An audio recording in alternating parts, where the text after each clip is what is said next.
Hi, my name is Mitchell Watts with Town & Country TV, and today we're going to do something we have never done in the history of our YouTube channel, and that is a long-term test of this car right here, a 2014 Ford Fusion SE with the luxury package.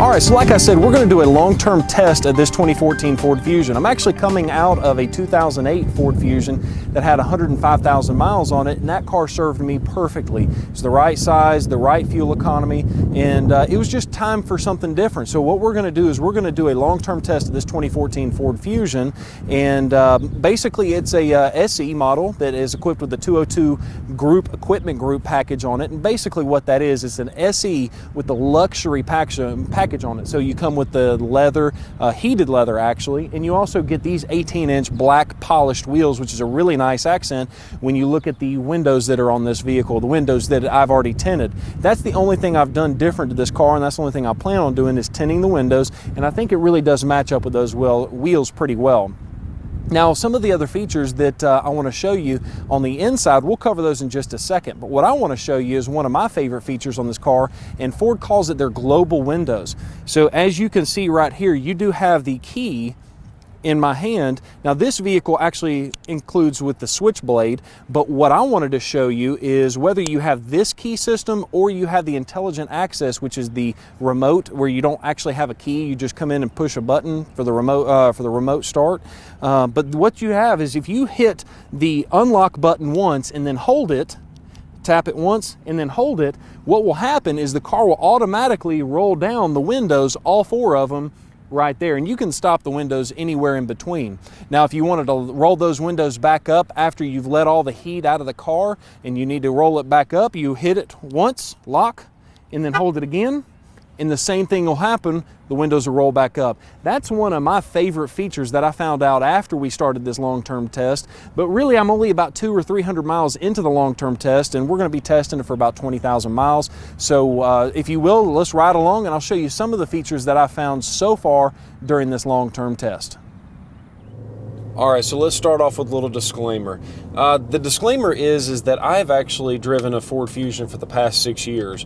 That 2008 model that I came out of had 105,000 miles that were put on it strictly by me, and I absolutely loved that car because it was so very well put together. The quality was absolutely impeccable. Never had any issues out of it at all other than oil changes and tire rotations.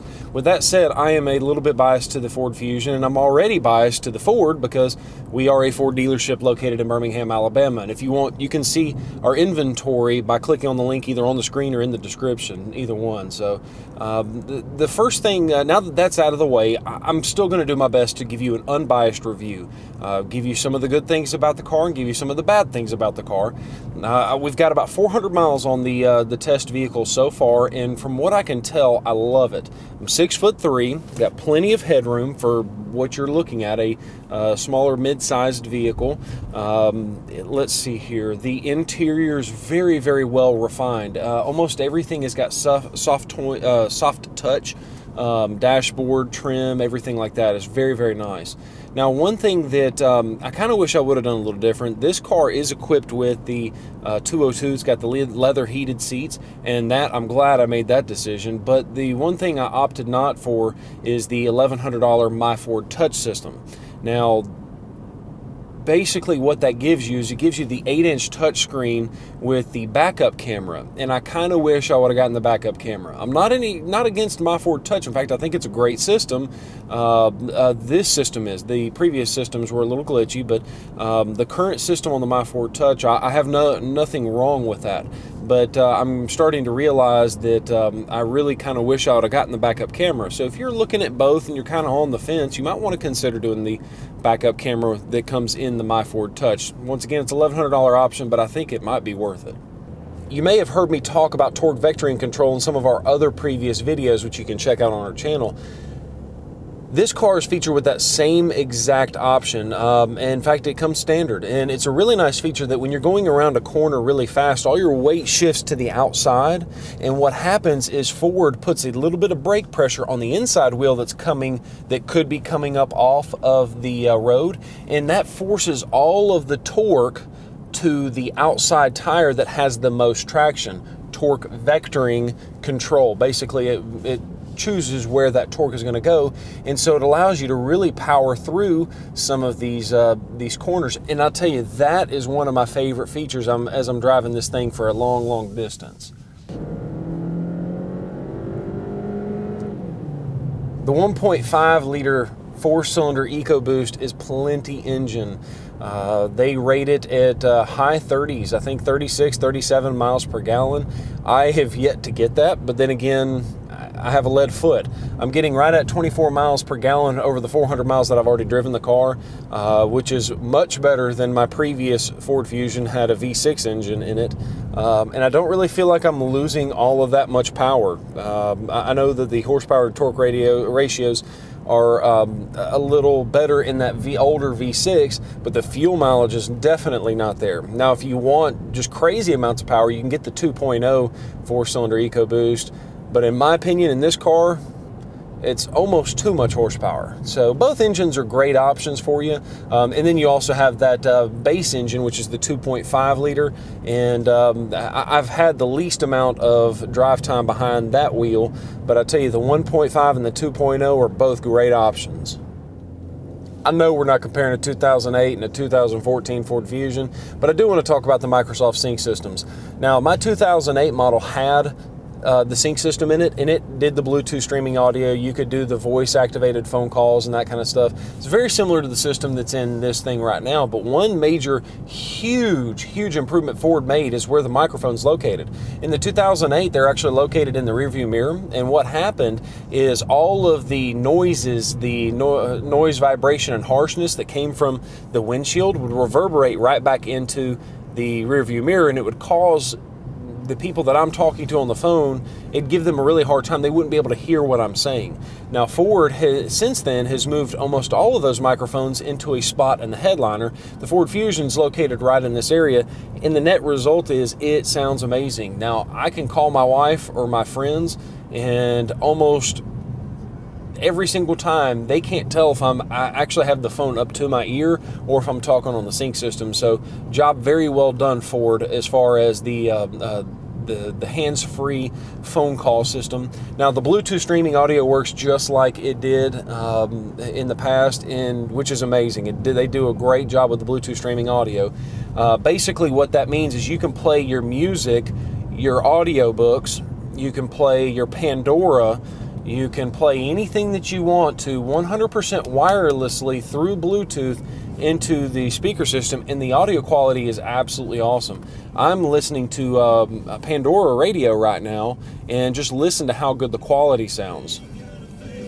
Swing on by, I'll pour you a drink. The door's unlocked, I'll leave on the lights, baby. Ford has really been putting a focus on their NVH, which is the noise, vibration, and harshness inside of vehicles. And that's not to make it worse, it's to make it better. What they've done is they've really focused on all the advancements that they can make to make the vehicle quieter on the inside. And it really pays off. You can tell that this car is very quiet when you compare it to the 2012 body styles, and really even the 2008 body style that I'm coming out of. Night and day on both comparisons. Obviously, you can tell it's an all-new car from the ground up, but they do things that you just don't really realize to keep the car quiet. Like they have a quiet steel. It's basically two pieces of steel with a laminate in between that is a sound deadening material, and so it's really neat to see that. You also have an acoustic headliner. This headliner is actually designed to keep noise out of the vehicle. You have the windshield, which is is what Ford calls a sound screen, and very similar to the steel that I was telling you about, the quiet steel. You basically have two panes of glass with a laminate piece on the inside that when you're looking through the glass, you would never know that's even there. And so you just have small little refinements and touches like that. Ford has done a very good job of really making the quality of this vehicle, the stuff that you would never consider or question about, but Ford puts that technology in there to make sure you're getting the best value for your dollar. As you can see here, this car handles really well around the corners. It's almost too agile. It feels good, it's spirited. You almost kind of feel like you're driving a sports car, but you're getting the fuel efficiency of a very, very small car. And this is not a very, very small car. We're going to put right at about 20,000 miles on this car, and I'm excited to give you periodic updates on how well it's doing, the fuel efficiency, how the vehicle is holding up as far as quality and things like that. I'm really not expecting there to be any issues if the 2008 model that I'm coming out of is any sign at all. That about wraps up the time that we have for you today. Thank you very much for taking the time to watch this video. Very important, please like and share this video. It really does help us out a lot, and we really do appreciate the favors there. Now, also keep in mind, if you throw some comments down in the section below, we'll do our best to answer those questions because really, at the end of the day, we're here to serve you. Thanks for watching Town & Country TV. Have a great day.